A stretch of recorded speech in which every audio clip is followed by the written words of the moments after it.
1,000 better 1,000 stories. better 1,000 better stories. 1,000 better stories. You're listening to 1,000 Better Stories, the Scottish Communities Climate Action Network's podcast sharing stories of community-led climate action in Scotland to help us all imagine the better and fairer future and transform what we think is possible. Welcome to our Everyday Changemakers series. We blethers with everyday people taking climate action in their communities. Hello, it's Kaska, your story weaver. In today's Everyday Changemaker interview, I talked to Gareth Allenby from the YMCA Glenrothes. You may remember him from the story on the 5 Climate Hub gathering that we published a few weeks ago. He represented his organisation in a showcase of groups that received funding from the Hub. As an organisation providing emergency accommodation for young people, YMCA Glenrothes is as far as it can get from your typical climate action group. Gareth himself is a self-declared novice in this domain, and yet, along with the rest of the room, I was inspired by his presentation about the Healthy Living Garden project at the heart of their work. I invited him to share more about his climate journey, his work's challenges and joys, and his thoughts on ways of embedding climate action within organisations working with people facing much more immediate challenges in their lives.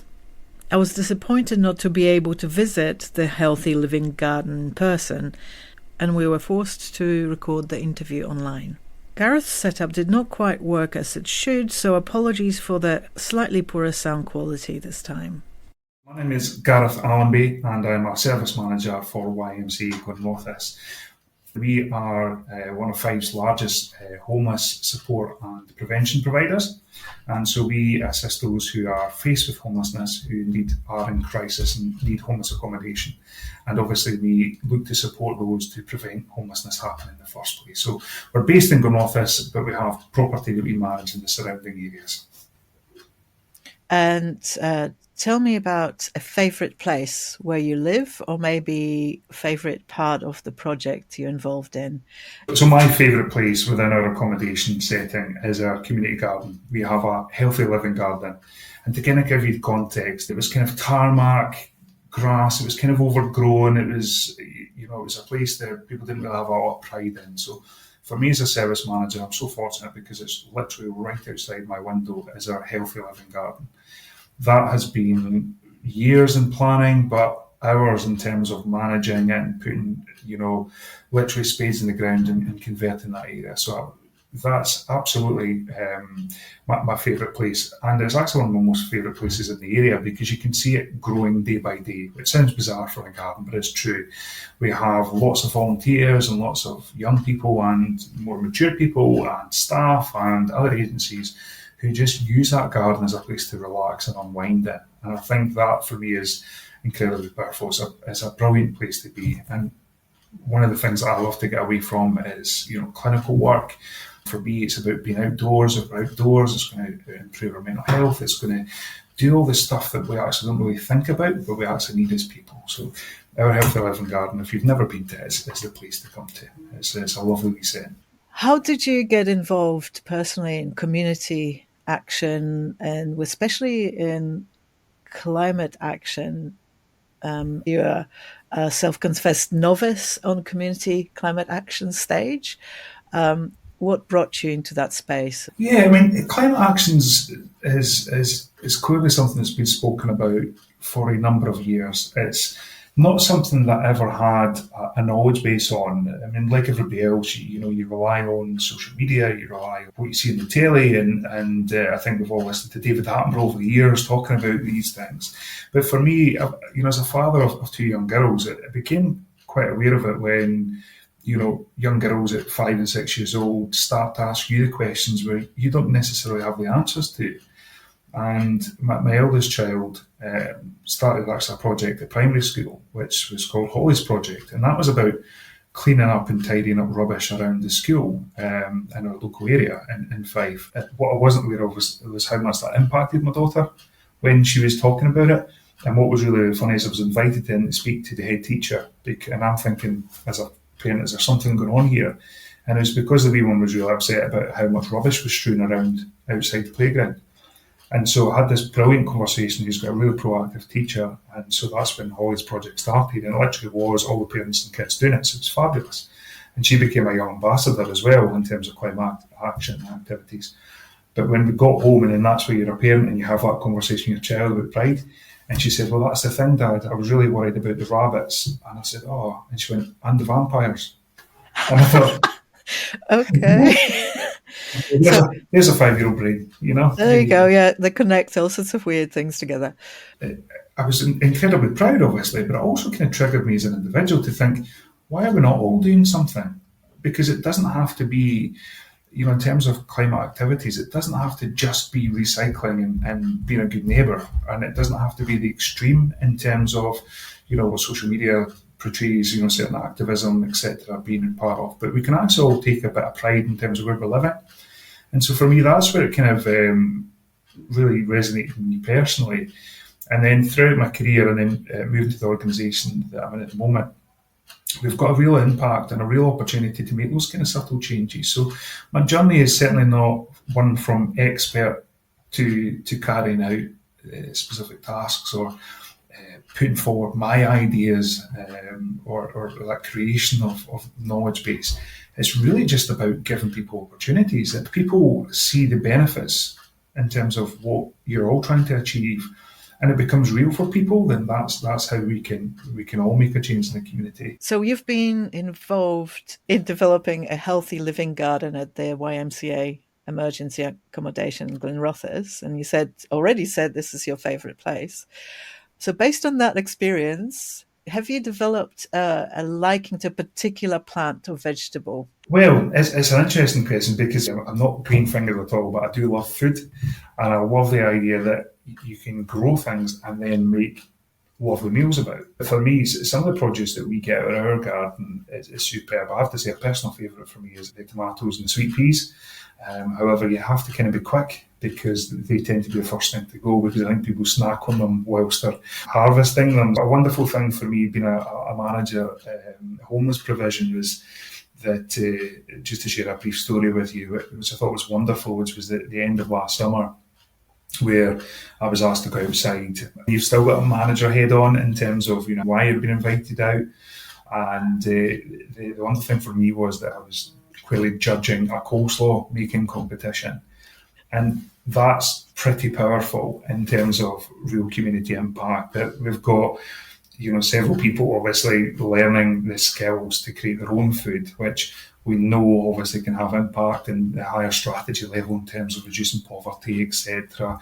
But really, it was just a fun event to be able to kind of get involved and take out those barriers in terms of engagement with people. And that's what we're about as a service. And that's certainly what gives me hope. What do you think is the most powerful thing a community organisation can do to help tackle climate change locally and sort of contribute to the maybe more global action?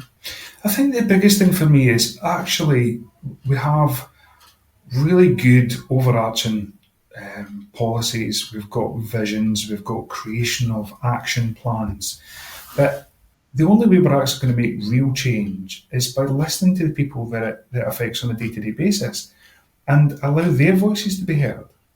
And that for me is about going further upstream. We need to engage with children, we need to engage with young people and ask them what really matters, because somewhere in between, you know, for the overarching stuff and those individuals will get the answers. Communities will actually make change themselves, but they'll only do that if they're involved with decision making and they actually feel that their voice is heard. I mean, we know from lots of statistics in this local area that there's only 7% of people in Glenrothes and surrounding areas feel that their voice is listened to, and that's a report held by the Glenrothes Action Against Poverty.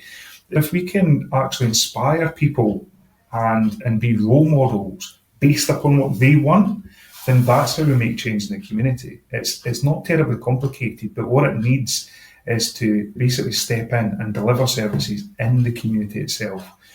And I think people will do that impact if they feel that there's going to be a worth for them and their families. And that's what it boils down to. It's actually saying, do you know what, this can be fun. It doesn't have to be scary. It doesn't have to be something that's rushed. You're not going to have to make changes initially to your lifestyle, given that, we're in a climate emergency, but we're also in a mental health crisis.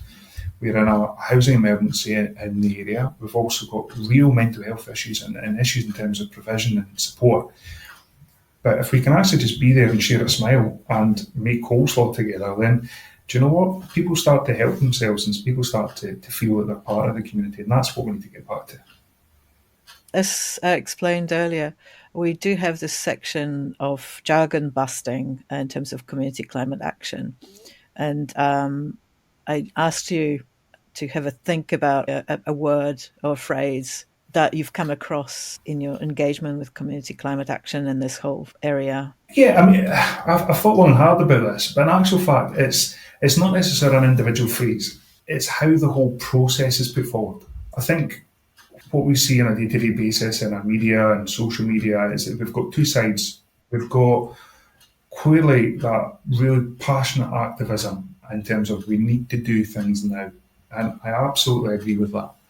But we've also got another aspect, which is, do you know what, it's okay because we'll do it in 2040 or 2045 and we can keep pushing the goalposts. And I think most people, and I class myself as a bit of a layman in this, actually think, well, is it now or is it later? And for me, whilst we have lots of people with lots of other real concerns in terms of how they put food on the table, whatever it may be, people just want honesty. People want to know what they can do. We need to filter through and break the whole process down. What people are seeing in terms of our rivers, in terms of the increased rainfall, all the kind of stuff that people talk about. We're quite a strong bunch in Scotland. We always talk about lack of summers, and our summer went in March, we had 2 days. But in actual fact, everybody talks about how things were 5, 10, 15, 20 years ago. That is real impact. But if we frazzle people with figures, if we frazzle people with fear, the fear is already there because of what people are saying, but they're not linking that together. So if we can offer solutions to people that doesn't have, you have to get this done by a certain day, but in actual fact, by everybody doing their part, we will have an impact. We need to break things down to manageable bite-sized pieces, because I think, you have two sides of the coin, Melody. So we need to get the two sides together, and actually the only way to do that is to make things happen at a local level, and people will actually see the benefit of that, not just for climate change, but in terms of how communities come together. And I think that's where we've got a real opportunity to do that. Would you be able to share a most useful resource for community organizations similar to yours, thinking about taking community climate action, or starting thinking about the work on climate? Because that's really it, isn't it? Starting to think about it. When we looked at the creation of a community garden, it was on the back of consultation with the local community, and I wasn't there on those initial conversations, but having gone back through minutes and speaking to people, climate action wasn't our main focus on what we were actually trying to achieve.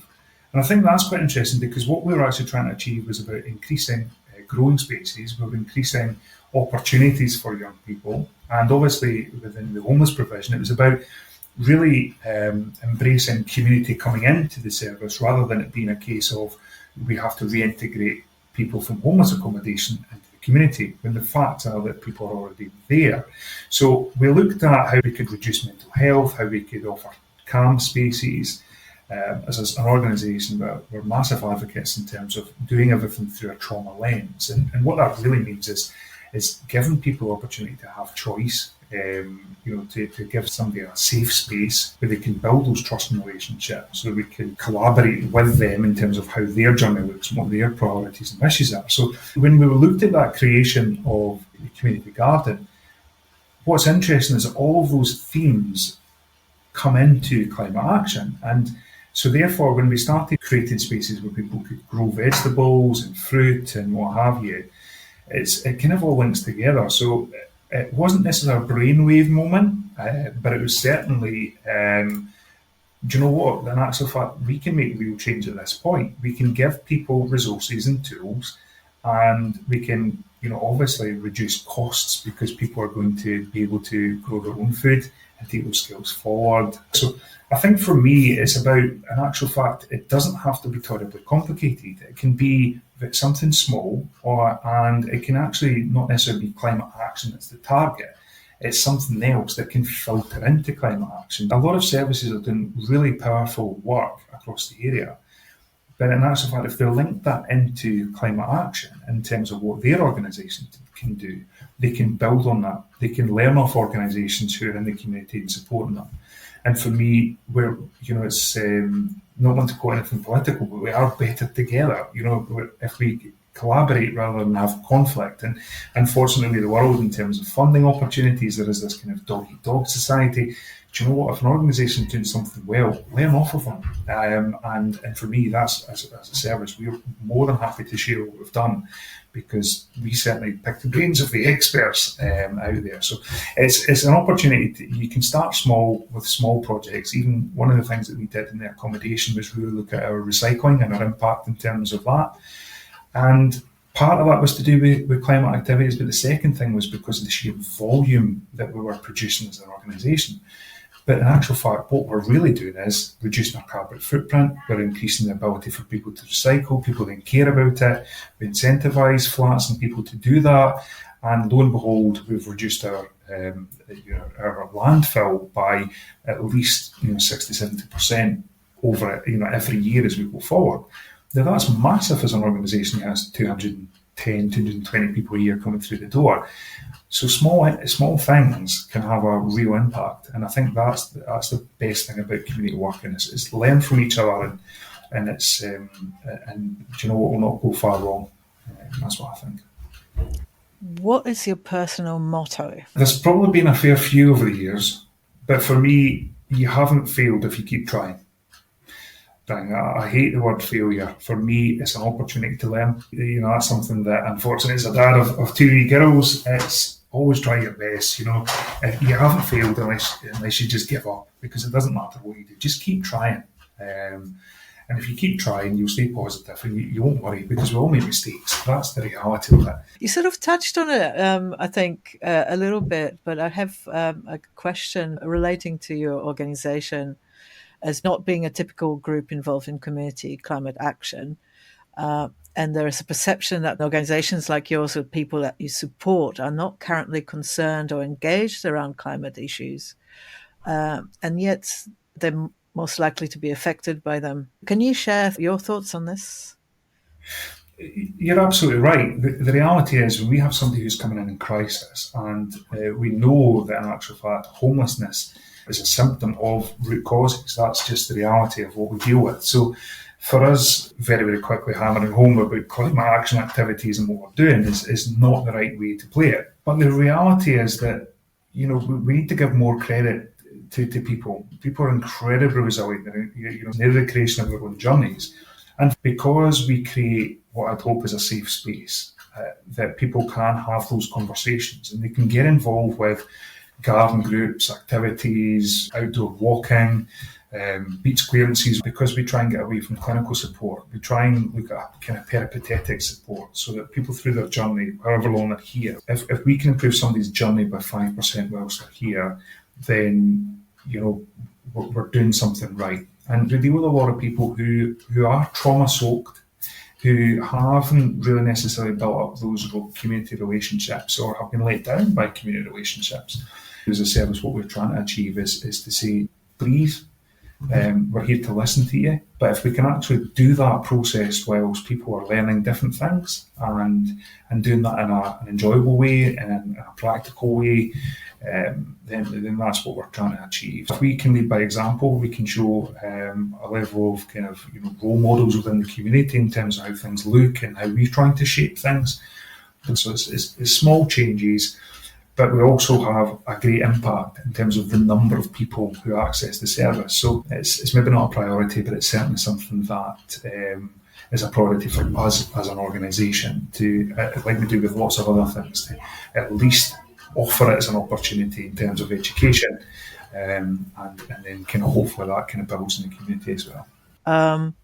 Do you have any examples? I mean, do people actually talk about environment, maybe not climate, but like environmental impacts they're seeing? Or Yeah, we do. I mean, clearly, because of the nature of the organisation and the current climate as well, in terms of the real poverty crisis and the cost of living crisis, the key thing that people talk about is food and how they can access it. And people are incredibly proud as well. So things like going to food banks, etc., it can have a real negative impact on people as well because they feel like they've let themselves down or let family members down or what have you. And there's a real pride attached to that. So what the conversations I've had with young people and certainly staff have is that they didn't really appreciate that there was another way. Gardening and growing your own food, I think there has been kind of opinions on that it tends to be a more expensive way of doing things. It tends to be an older person's way of doing things. You hear stories about how things used to happen with certainly my gran grew all our produce and what have you as well. And so we've kind of missed generations on that. What's been really interesting is that people are seeing different ways of doing things and they quite enjoy it. Because from planting seed to then getting produce out of a garden doesn't take that long. But particularly if you're isolated and you don't have a lot of activities or, you're maybe looking for employment or other education, you can actually see real growth happen pretty quickly. And we actually started working with Keep Scotland Beautiful in terms of cleaning up a waterway through the Leadmouth area. And plans are to do that with working with local groups in our office as well. I'm hoping that will become a topic of conversation for people as well because they'll see that impact. People are talking about it, but they don't quite understand why. And I think people think it's maybe to do with seasons or changes to weather, but they're not really linking that through into the climate crisis we're faced with. So that's our kind of job, is to kind of step that process up and really educate ourselves with the people we support. People, they really want to understand what they're getting involved with and the impact of that. And that's really fresh, and that really gives us a real opportunity, both in this local area, but to share that information across other partners, both within Fife and as a wider YMCA organisation as well. I've got the final question I ask everybody, and it's a matter of exercising your imagination. I wanted for you to take a minute or so to imagine a place where you live or the project that you've just been talking about 10 years from now, and imagine that we have done everything possible to limit the effects of climate change and make it a fairer and better place to be, and share one impression or memory from that future with our audience. So I can visualise what our community garden will look like in 10 years. And it's going to look incredible, actually. We're going to be in a situation where the garden has expanded. I can see that we've got a full orchard in the garden. We've got communities, we've got primary schools, we've got nurseries sharing that space with a massive reduction in terms of the individuals that we support, because we're obviously going to be reducing homelessness, so that it's actually people coming back to the community garden to look at what they achieved. And there's going to be so many fruit trees out there that are just overarching and aching with the amount of fruit on them. People are sitting outside and using the spaces that we've got. I can actually visualise us having more community events in the future. I can see that it becomes really part of the community and it's not attached to YMCA Glenrothes. It's for the people of Glenrothes. And I can actually picture people who have been in this accommodation, who have moved positively forward in their journey, and bringing their children and bringing their parents who they've reconnected with to show, do you know what, when I was in there, this is what we created. So, yeah, our garden is going to extend, and that knowledge is going to extend across the local area as well. And that's the beautiful thing about growing, is that, we'll keep learning, and as long as we stick with the people at the heart of it, then, we're going to create not just this amazing space outside, but there's going to be lots more in the area where people have a real pride and look after the spaces we've got. So that's my vision, but it's also the reality, I think, what we're going to achieve. That's amazing. Yeah, just having it at the heart of the community. And Yeah, place of pride. That's really important, isn't it? Yeah. Absolutely. Is there anything else you would like to share with the listeners? I'm trying to think. No, I'm just grateful for the opportunity to be able to speak about it, because we do really care about what we're doing. And, I've made it clear that, we're not, and we never will be the experts, but what that allows us to do is to keep fresh within ideas and keep asking questions. You asked me a question in terms of what I see in 10 years. What I'd like to see in a year or 2 years is that organisations in this local area, because there's lots of great work, but a lot of great work is getting done in isolation. We are stronger together. If we do real collaboration work, not just partnership working, because we do have lots of partnership organisations we work closely with and we respect and have similar values and visions. But for me, it's about, in actual fact, how are we going to do it? And what part are you going to play and what part am I going to play? And it's okay that, do you know what, I might have got the funding for this part, but do you know what, you're going to support me and I'm going to support you. And I think that's how we really make impact. But that's about us all stripping back a bit of kind of red tape, a bit of kind of holding on to, well, this is what we do. Well, in actual fact, do you know what? It's what we should all be doing. And I think that's the key for me, is that that's about how we really make difference in the community. We aren't going to get this huge sudden pot of money that's going to arrive and fix everything. We have to change our mentality. We have to change our mindset. And for me, it's good old-fashioned, a smile on your face, welcome people in for a cup of tea and saying, do you know what that is that's grown in the garden? Because I don't. At least we'll find out together. And so, that's what it's about, That really made me feel like I wanted to visit the garden and have a look around. It was great to hear more about the work and ideas from one of the new arrivals on the community climate action scene. And it's great to see the opening up of climate action networks like this for exchange of ideas and mutual support with others trying to make a difference in our communities. After all, it's all connected.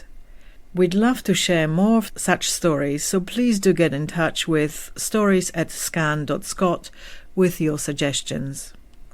And the good news is that you can apply for seed development grants from the 5 Climate Hub until January 2025 to get your climate action ideas off the ground.